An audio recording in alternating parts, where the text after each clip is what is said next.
जी सफेद हड़ताल का नुस्खा मैं शेयर करना जी जी 1 तोला हड़ताल वर्किया लें और 100 ग्राम दूध शीर मदार ले लें। शीर मदार में खरल करें, उसका गोला बनाएं और सूतर लें अट्टी का सूतर लेना, दूसरा सूतर बाजार से नहीं लेना। अगर अट्टी का मिल जाए तो बनाएं, वरना छोड़। अट्टी का सूतर मेरे कोल पे है जी। हाँ, अट्टी का सूतर जिन्ने लेना वे ना कोल चरखे दे उत्ते कटिया ਜਾਂਦਾ ਹੈ। चरखे दे उत्ते कटिया ਜਾਂਦਾ ਹੈ, ਉਹ इस्तेमाल करना है।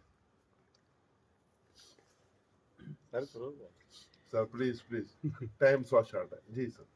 ਜਿਹੜੀ ਮੌਜੂ ਹੋਵੇ ਉਸੇ ਮੌਜੂ चलो चलो 50 ਗ੍ਰਾਮ ਅੱਟੀ ਦਾ ਸੂਤਰ ਲੈ ਕੇ ਉਹਨੂੰ ਦੁੱਧ ਵਿੱਚ ਡਿਪ ਕਰੋ, ਖੁਸ਼ਕ ਕਰੋ, ਫਿਰ ਡਿਪ ਕਰੋ, 5 ਦਫਾ ਕਰ ਲੈਣਾ।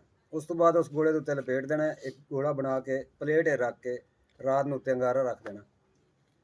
ਸੁਬਹ ਇਨਸ਼ਾਅੱਲਾ ਹੜਤਾਲ ਵਰਗੇ ਸਫੈਦ ਹੋਏਗੀ ਔਰ ਉਹ ਬਹੁਤ ਆਲਾ ਅਕਸੀਰ ਹੋਏਗੀ।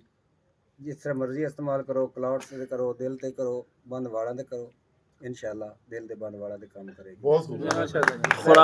खुराक कितनी होएगी जी उनकी? मिकदार है खुराक? ਇੱਕ ਚਾਵਲ एक चावल।